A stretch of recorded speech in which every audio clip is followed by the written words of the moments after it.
क्या आप जानते हैं जब कंप्यूटर नहीं हुआ करते थे तो रेलवे में टिकटों की बुकिंग कैसे की जाती थी?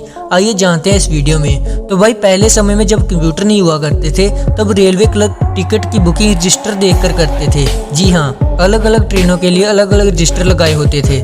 इस कारण टिकट बुक कराने में बहुत दिक्कत होती थी। पहले क्लर्क रजिस्टर देखता था, फिर उसके बारे में इंफॉर्मेशन निकालता था, फिर जाकर टिकट की बुकिंग होती थी। इसलिए यात्रियों को कई दिन पहले ही टिकट की बुकिंग करानी पड़ती थी, क्योंकि टिकट बुकिंग कराने में बहुत समय लगता था। फिर साल 1986 में इंडियन रेलवे ने नई दिल्ली में पहली बार कंप्यूटर द्वारा टिकटों की बुकिंग करनी शुरू की थी।